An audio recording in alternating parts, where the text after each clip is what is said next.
We're going to talk about it. Now, you've probably never quite had a day like the Parr family just had. After all, their city was under attack by a supervillain. His name was the Underminer. Man, if there was ever a villain that deserves to be part of a sermon series, this is the guy. And well, as good little heroes do, they used their powers to try to defeat him. Things didn't go as planned. The family didn't work as a unit. Instead, each person took a different approach to how they were going to defeat this villain. Nobody wanted to do the little things like look after Jack Jack. In the end, they ended up doing more damage than good, and the villain got away. And oh, and by the way, they broke the law because superheroes were illegal. And how they got to that point, well, it's a little bit different, but you know what? As they're sitting around that dinner table and they're having that, we'll call it a discussion amongst themselves, you know what I'm betting? That scene looks very familiar to most families. Maybe we didn't get there because we have superpowers, but you know what? Don't know about y'all. I've had those moments before because there is obvious tension among the family. There are definitely some issues that need to be discussed. There seems to be a generation gap. The kids are on one page and the parents are on another page. Speaking of pages, perhaps the mom and dad are not even on the same page. Didn't you love the way the kids went about it? Turn mom against dad. Well, you think this, dad. Well, you think this, mom. And the first thing you know, mom and dad are arguing. The kid's like, yes, score one for us. You can get mom and dad working against each other. Kids win the argument every single time. Mom and dad have to stay on the same page. What should lead to a conversation? What does it turn into? One big argument around the dinner table. You've never had these before, have you? Never in your entire family life have you ever had an argument around the dinner table. Obviously, you've never been to my house because we've had them bunches of times. And the funny thing is, when the argument is over, you end up eating dinner in silence. And then maybe you do something like turn on the TV, distract yourself from what's going on. Because who wants to talk about the elephant in the room? We just want to move on to the next thing. And in the family dynamic, I'm looking at the smiles on the faces, and we've all been there. Even if you're just a family of two, you've been there. And if you're a family of one, you have another extended family that you grew up in, you've been at that dinner table before. And just so you know, at some point in your life, you're going to be there again. And if you're not there in your physical family, you do get it, right? Church sort of works the same way. Gary alluded to this in his communion meditation about how there was strife and distress in the church as they came around the table. Things happen in a church and, well, it goes south on us. Feelings get hurt. Nobody really wants to deal with all of the conflict. I think my batteries are dying. Let's try that. There you go. Nobody really wants to deal with all of the conflict. So what do? In the church, we just try to push forward. Go on to the next thing. Maybe we even try to get over it. But we have to do it, right? We have to come around this table every single week, and as we come around this table, it's just like the Parr family. We're coming around, and there's just stress amongst us as we come into one another's presence. Have you ever been in a church where there's stress? Okay, if you've been in this church over the years, there's been stress in this church through the years. Every church has it. The only way you can not have stress in the church, here's the way to solve it. Don't have any people.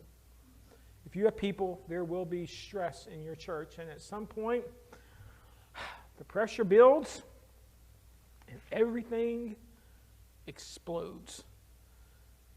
Been in a church when the explosions happened? Yeah. Again, if you've been in the church with people, you've had these moments in your life.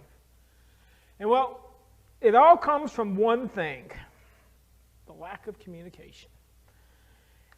put this out in the email this week. If I went from organization to organization, I don't care whether that organization is a business or whether that organization is a church or whether that organization is a family, if I went to you and said, give me the thing that's wrong with your organization, what do we always start with? Lack of communication.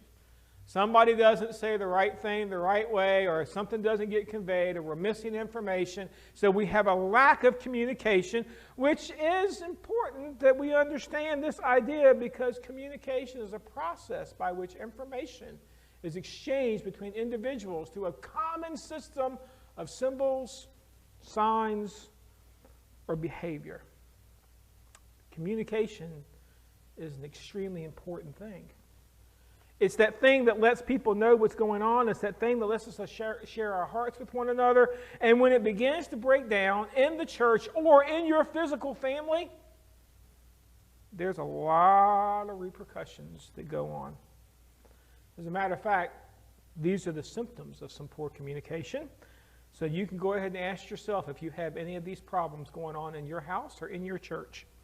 Yelling, holding grudges, keeping secrets, blaming, giving the silent treatment, using ultimatum or threats, labeling someone bad instead of the behavior, or sometimes even going to the point of bringing harm. You ever seen those in your house or in your church? Yeah. You know what? They have some consequences. This is what happens when you have improper communication. It leads to false assumptions. Well, I thought we were doing it this way. Nope. Well, nobody told me. Nope. It's a communication problem. False assumptions, jumping to conclusions, worry, fear, concern, stress. Here's one, gossip, and the lack of information. Somebody will make some up and spread it. That's just what has to happen. And lying, division, separation. So, given how important communication is to our family, and given how important communication is to our church, I thought this would be the week in the middle of our Building the Incredible Family to take a time out and let's talk about how we become incredible communicators and have incredible communication. And here's the thing. Everybody needs this lesson, including me. Everybody has a communication problem. Everybody. I don't care whether you're 80 or 8, you have a communication problem. Even if you're 8 months old, you have a communication problem because you can't talk, so you have to figure out how to get people to give you what you need, right? That's just the way it is. So everybody, this sermon applies to everybody, because everybody could improve their communication somehow.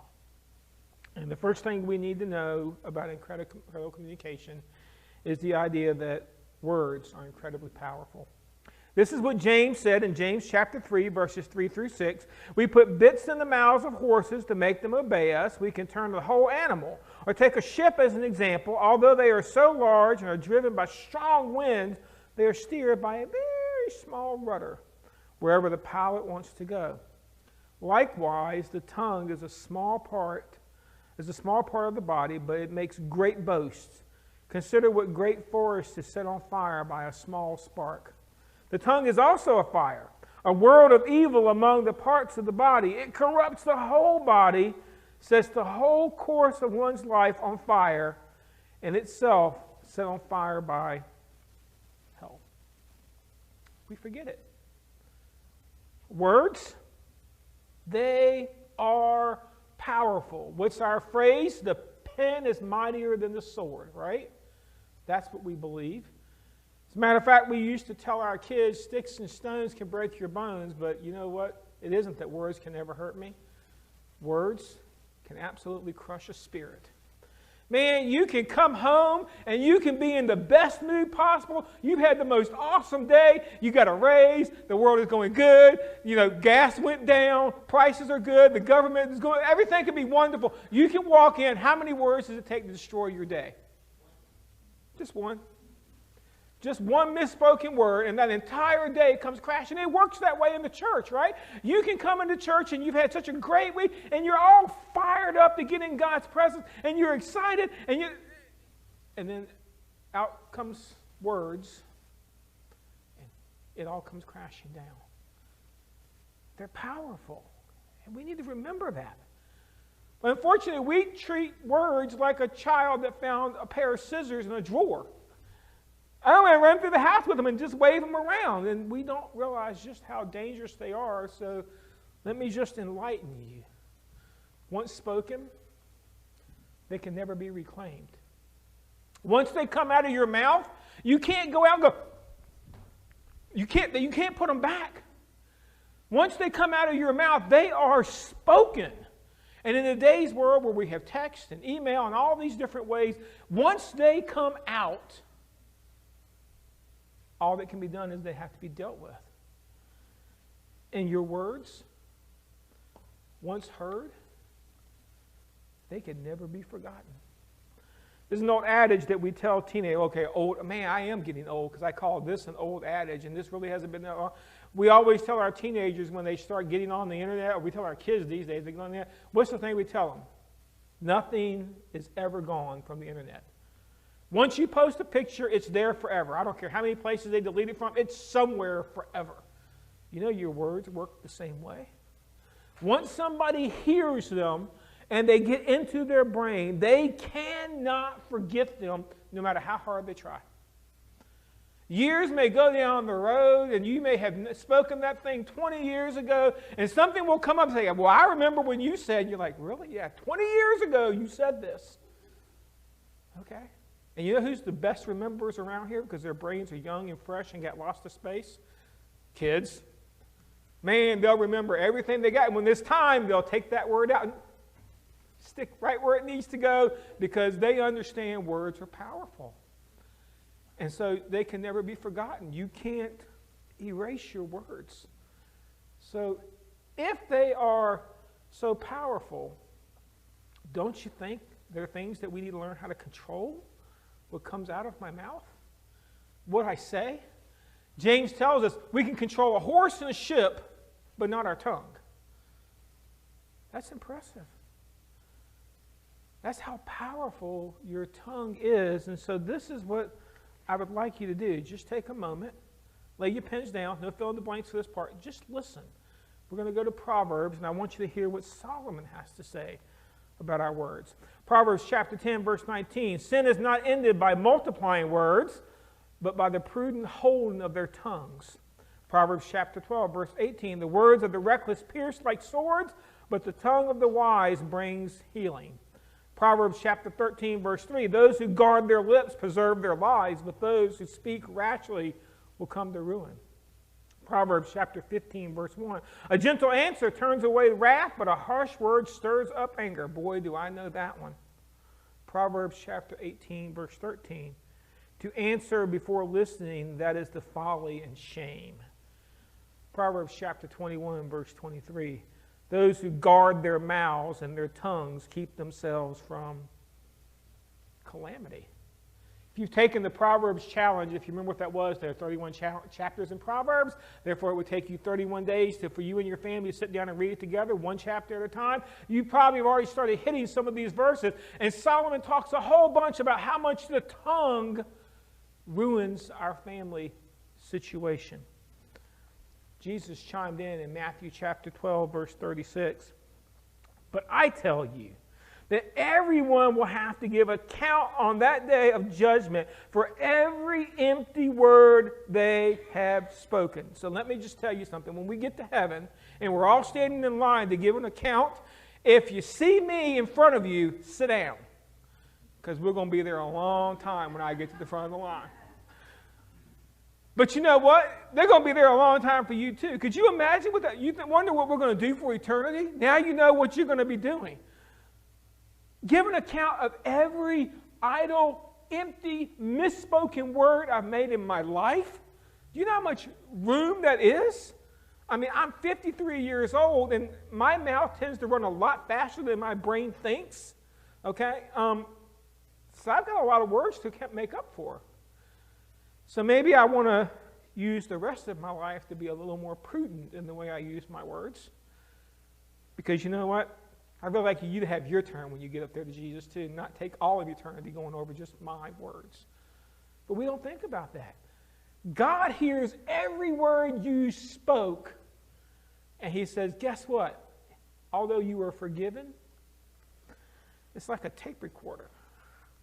Are you looking forward to that day when God plays the recording back to you and says, hey, why did you go this route? You had an opportunity to do so much good, but yet your words got in your way. So with that in mind, I stole this. I have to tell you straight up. I was doing the research for this particular topic, and I was writing my sermon, and I was putting it together. I came across a website called crosswalk.com. And there was an article on there called Family Communication God's Way. And then at the bottom of the article, when I finished reading, it said, free to use. So, when you give me a freebie, and it fits everything that I want to say in a sermon, I take the swing and I take the freebie. So this morning, if you want to just kind of follow along, we're going to bounce to a lot of scriptures, but if you want to, after this sermon, you can go out and look at crosswalk.com and look at the whole article yourself. But we specifically are going to go to what was at the bottom of that article, and I'm going to give you 6 principles for building incredible family communication. Now, understand what this is. This means if you are interested in your communication being different in your family, all you have to do is take these 6 principles and apply them, and I guarantee you your family will change. So 100% guarantee. You're thinking, oh my gosh, yeah, I want this. Well, just be careful, because here come the 6 principles. And it begins with incredible patience. Be completely humble, gentle, be patient, bearing with one another in love. And yes, I know patience was a topic when we're dealing with our kids, and you might see patience again. But if you are going to be an incredible speaker and an incredible communicator, you're going to need a little bit of patience. Because guess what? This is not an episode of the Brady Bunch. Every problem is not going to get solved in 20 minutes or less. Communication is all about this process of listening. Remember, it's a process. You listen, you respond, they talk, you listen. It has to go back and forth. It has to work this way. Communication, it takes time. And let me just go ahead and tell you, you cannot communicate with the TV on. Okay? Here's the other thing. You cannot communicate when your kids are this. Okay? Texting back and forth over the dinner table is not effective communication. Okay? That's not how it's supposed to be done. And you're smiling, but there are families that this is the way they communicate, even when they're all in the same building. They text one another. And that's not effective communication. It takes time.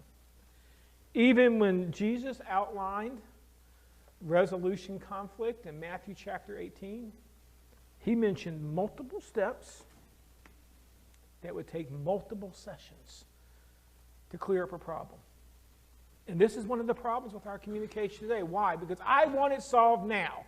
I want to be able to get in front of you, vent my frustration, you tell me I'm right, and then we're all good and I can walk away happy.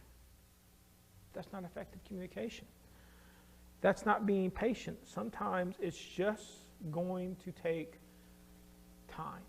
Feelings have to mend. People have to process, and everybody processes at a different speed. And not only is it going to take us some incredible patience, it means we're going to have to be incredibly truthful. Instead of speaking the truth in love, we will grow to become in every respect the mature body of Him who is heard, that is Christ. Now this is important because I want to tell you something. Dishonest communication, I think, is a plague in the church. We walk up to somebody in the church and we ask them how they're doing. I'm fine. Everything is good with my life. And man, their life is in shambles. And then when it all falls apart, well, nobody called me because you didn't want to tell anybody what was going on. You wanted to keep it to yourself. So we don't want to be truthful. When you're broken, say you're broken. When you're hurting, say you're hurting. When you're upset, be upset and come and communicate to somebody, because the reality is we have to be truthful. Now, when you decide to be truthful, make sure you don't exaggerate issues. We call this making a mountain out of a molehill, right? We take a little bitty issue, and the first thing you know, we built it into a great big thing. Don't exaggerate the problem. Don't skirt around the issue. If you've got a problem, especially in the church, say what your problem is. Don't mask it with another problem and say, well, I'm upset at this when I'm really upset at that, because all that's going to do is cause poor communication. We've already saw what that causes. Don't combine issues. Just so you know, this is my favorite. This is my go-to move when I'm going to win an argument. So we start on this issue, and I'll go back and grab about 5 more issues, and I'll attach them to this issue. And the first thing you don't know what issue we're talking about, so I win because you're completely confused. Don't do that. And again, you're smiling because guess what? You're saying, me too. I like to do that too. Yeah, this is my favorite go-to move when I'm trying to win an argument. Combine my issues, roll them together. And obviously, don't lie to cover up issues. Don't look at somebody and say there is no problem if there is a problem. The Bible tells us that God wants us to resolve our problems, and they are so important. It says if you've got a conflict with another person and you come and it's time to give your gift, go home. Go resolve your problem, and then once you've resolved your problem, come back and give your gift. Don't just cover it up and move on, because that's poor communication. You see, to have good communication, you have to be truthful with yourself. You have to begin to ask yourself, what is the issue? And why am I really so upset? You know, there's an amazing thing I find out a lot of times. I'm not as upset as I was. I just was upset about something else, and they just was the straw that broke the camel's back. And I went off, and it wasn't even their fault. And again, you're smiling because been there, done that. Every single one of us does this. And once I'm truthful with myself, then I can be truthful with others. Jesus tells us this. He says when you're going to be a good communicator, you have to remove the plank from your own eye, the great big problem you have to find the tiny speck in somebody else's life. So the next point that we want to look at is we have to be incredibly intentional. So I tell you this and insist on it in the Lord, that you must no longer live as Gentiles do in the futility of their things. They are darkness in their understanding and separated in their life of God because of their ignorance, that in them, due to the hardening of their hearts, having lost all sensitivity, they have given themselves over the sensuality so as to indulge in every kind of impurity, and they are full of greed. And I want to tell you something. I had to think about being incredibly intentional, and to be honest with you, this almost became 5 principles because I almost cut this one out. I had a hard time wrapping my head around this until the light bulb came on, and I realized I grew up in a very poor communicating family. We're yellers. The family I grew up in, we are yellers, and guess what? The one that can yell the loudest and the longest, you win. And that's important for us to remember because communication isn't about winning, is it? We don't usually go into an argument, well, okay, we do go into the argument to win the argument, but what we're supposed to be doing, resolve the issue. And so we're a family of yellers, and in my communication today, I have unfortunately taught my kids the value of yelling. The loudest wins. And in my family, we got some big voices. So if you're ever riding down Battery Street and you can hear out on Battery Street the noise coming from our house, yeah, we've got big voices in my house, and so we can yell. Here's the funny thing. I would not count my family I grew up in very good communicators. We weren't. So the idea of being intentional is I actually have to learn how to swim upstream from what I was taught. I have to take all the things that I grew up with in my family, all the ways that I like to resolve my conflict, that I like to communicate, the yelling, the ultimatums, and I have to take all that stuff and put it aside, and I have to come into your presence intentionally with the purpose of helping the problem out. I just want to let you know, I'm not very good at this. Do you know how easy it is in the heat of the moment to get right back in the way you did it, and your voice starts to go up, and you start to talk faster, and your eyes begin to furrow in a little bit, and you're like, okay, this time I'm going to win the argument, I'm going to finish the battle right here, right now, and the yelling starts. And on goes the competition. And again, You get it. You're there. But you understand, you have to go into it intentionally with an idea that I'm not going to do it the way that I've always done it. And not only do I have to be intentional, I have to be aware. Ephesians chapter 4, verse 26. In your anger, do not sin. Do not let the sun go down while you are still angry. It's a good thing the sun doesn't set on my anger, because some days it might be up for a few days. Okay, I admit I have had anger issues in the past, and the past may even be this week. I grew up an angry kid, is what they tell me. And one of the first things that they taught you when they send you to anger management is there's nothing wrong with being angry. You do get that, right? Things happen and it makes you mad. You pick up the headline and you read a headline and you're angry. And if you do want to fight the battle, well, that's wrong. Well, no, it's not. Jesus got angry. As a matter of fact, it says that Jesus got downright indignant at times, to the point that he laid his disciples out for getting in the way of kids. He cleared out the temple a few times because of the way they were treating God's house. See, it isn't the idea of getting angry that causes us problems.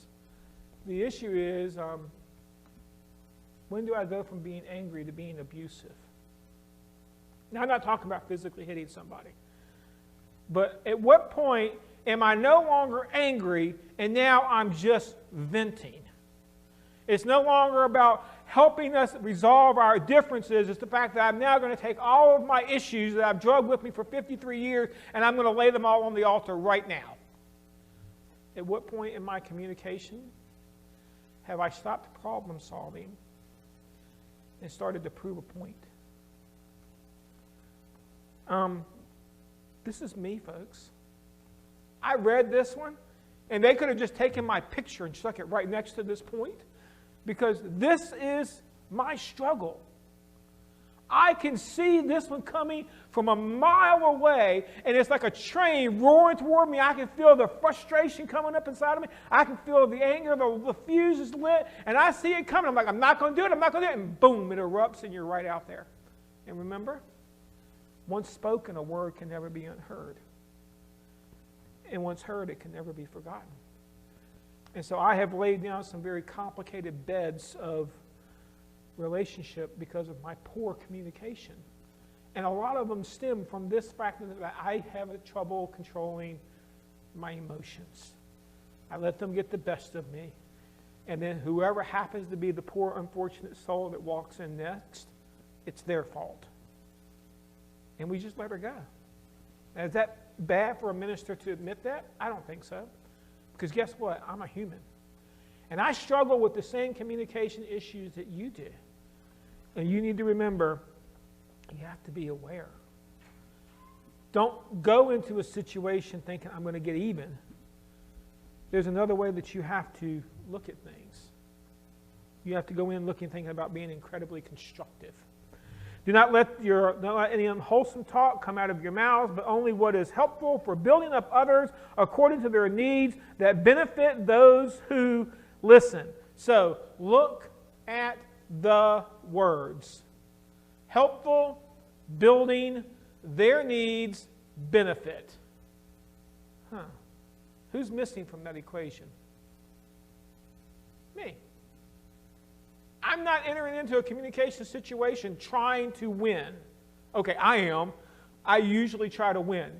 I get in that mode very easily. I'm a competitive soul. I like to win. Okay, ask my kids. I like to win a lot. But when I am communicating, either in my family or in my church, or you can take this to your business or wherever you have interaction with people, when I am communicating, if I am trying to be helpful, if I'm trying to help them improve by building them up, if I'm looking out for their needs, if I'm looking for to benefit them, is it going to change my approach? Yes, it will. Because now I'm trying to be constructive. Unfortunately, usually, what are we? We take off the con and put in a D, and we become incredibly destructive. And we tear it all down. And then we wonder why we have to keep rebuilding it. And it's never as good as it was before. because we've ripped into the very foundation of who we are. See, communication is never about the message you send.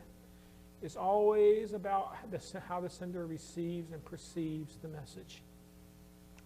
I can tell you something, and I may have meant it one way, but the way it came out, or the way that I said it, or worse yet, the way I texted it, or the way I typed it, or maybe I made a typo that changed the entire meaning of the sentence, quite possible in my world, okay? It changes everything. And how I meant it to be perceived is not how you perceived it.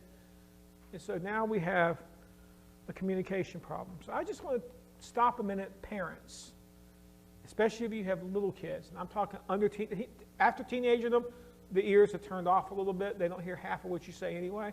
So you have to speak very slowly so they get every other sentence and they get it together. But when they are little, don't assume they understood what you meant. Kids are very exact word kind of people. And if you say, don't do this, then they're going to, okay, well, I'm not doing that exactly, so what I'm doing is okay. And then when you get asked, well, I didn't do what you told me not to do, you understand the communication issue, it's on you. It's on the parents. And parents, make sure that you are on the same page together. I'm giving you some wisdom and experience here. Make sure that before you do anything that you and your spouse are on the same page as to what needs to be done. Because if you're not, you're going to tell the kid one thing, the other parent's going to tell the kid the other thing, and the first thing you know, now the kids have a weapon. You against each other. They'll stack the deck and they will use you effectively. So that's kind of my freebie for you this morning. Let's get to our next point. Let's talk about the idea that we need to be incredibly compassionate and forgiving. Get rid of all bitterness, rage, anger, brawling, and slander. How am I supposed to talk to people? You just took away all my good stuff. Well, along with every form of malice. Well, now I'm really a big deal. And then put some things on. Be kind and compassionate to one another, forgiving each other just as Christ, God, forgave you. Compassion is the seed of grace, which is the product of mercy, which is why when you score mercy, a 2 on the mercy series, you get the idea why I have communication issues. If I get into an argument or into a discussion or any kind of a situation and I have no compassion for the other person, it's going to end badly. And for that to work, we have to get rid of those things. And again, this is the list. Bitterness, rage, anger, brawling, slander, and malice. So when I'm going to come and I'm going to talk to you about any kind, those things I need to take off and leave here. Because if I bring them with me, they will come out. And then it's not just about what I take off, it's what I put on. Kindness, compassion, and forgiveness. Folks, that's hard. I cannot tell you in 53 years how many arguments and how many discussions and how many communications I've had with so many different people. But when it comes to the really hard situations, I can tell you exactly how many of those situations I went into with the idea of forgiveness. It's not hard to count. 0. Never have I entered into a communication situation where I come into it looking for a way to forgive. How about you? Probably not either. Because if you were looking for a way to forgive, you would just forgive and move on. What are you looking for? Revenge. Get even. Looking for justice. And Jesus says, take all that off. Come into this presence now and just look for the idea of compassion and to be forgiving. I wonder in our churches if we practice just this rule, how much would our church change? I'm convinced we wouldn't have a building big enough if we had a situation where people felt like I can come in and be myself and compassion and forgiveness abounds. But let's be honest. We don't really want to talk about the elephant in the room, do we? He's there. We know he's there. We know there are communication problems. As a matter of fact, I am going to guess that as I've been talking today, that somebody has popped into your mind that you have a difference of opinion with. Maybe you've had a stern disagreement with. Maybe you've had an argument with, and you know what? They are in your mind right now, and you're thinking, how do I fix it? You've got to put the 6 principles into practice. It means that you may have to take the first step, and you may have to be the person that goes into the situation looking for the ability to forgive. But a lot of times we're like the picture that you see on the screen right now.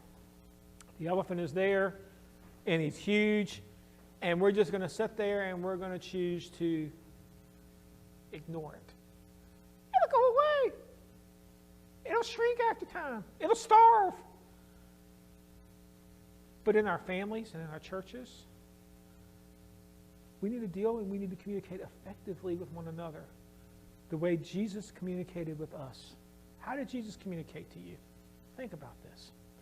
He came, he taught, he showed, he sacrificed, he forgave.